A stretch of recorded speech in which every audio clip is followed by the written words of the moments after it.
Hello, my friends. Thank you very much for subscribing to our channel. In recent videos, we discussed how to construct two kinds of towers, with a certain number of balls.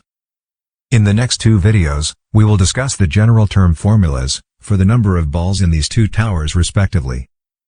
Today, we start with the relatively simpler one, the pyramid. To find the number of balls in the entire pyramid, we first find the number of balls in each layer. The first layer, only 1, the second layer, 1 plus 2, the third layer, 1 plus 2 plus 3, the fourth layer, 1 plus 2 plus 3 plus 4. Therefore, in the nth layer, we need to sum up the integers from 1 to n. This is the summation of the simplest arithmetic sequence, and the result is n times n plus 1 over 2. That is, the square of n plus n over 2. This is true for every layer. The number of balls in the entire pyramid is the summation of those numbers of each layer. That is, the summation of quadratic terms, then plus the summation of linear terms. We denote this result as Sn, which is equal to the summation of quadratic terms, plus the summation of linear terms. The summation of the linear terms is very easy to find. It is the summation of an arithmetic sequence again. The only slightly challenging point is how to find the summation of these quadratic terms. How to find? Our approach is to first guess a result, and then prove it. Let's look at the summation of linear terms again. There are a total of n terms, and each single term is up to n to the first power, and the result is a quadratic polynomial of n. Inspired by this, of the quadratic terms there are also n terms, so we guess the result of the summation of the quadratic terms may be a cubic polynomial of n. 4 coefficients are 4 unknowns. When n equals to 1, 2, 3, 4 respectively, and we can get 4 equations.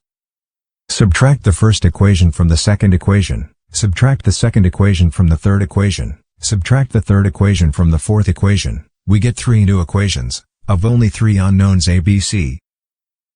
Repeat this operation, subtract the first new equation from the second new equation, subtract the second new equation from the third new equation, we get 2 equations of only a and b. From these 2 equations, we can easily find a is equal to 1/3, and b equals 1/2.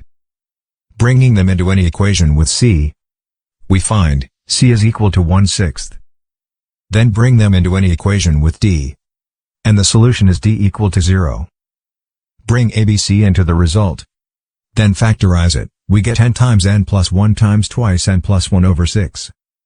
This formula is called the summation of squares, and it is in fact a special case of Fowell-Heber's formula.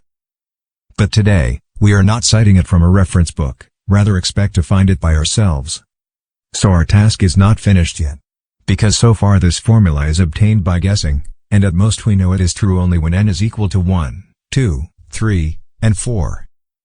If n is bigger than 4, is this formula still correct? At this step, the most straightforward way is obviously the mathematical induction. If this formula is true for a k that is bigger than 0, let's check if it can be deduced to be correct, when n is equal to k plus 1.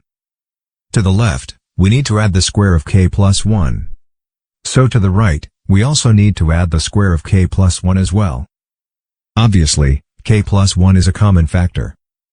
K times twice k equals twice the square of k, and times 1 equals k itself. K plus 1 times 6 equals 6 times k plus 6. Let's factorize it again. Indeed, when n is equal to k plus 1, this formula is also true, that is to say, this formula is true for all positive integers n. Sn is equal to this formula divided by 2, plus the summation of the linear term.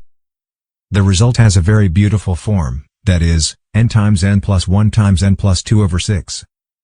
Thank you for watching, and see you next time.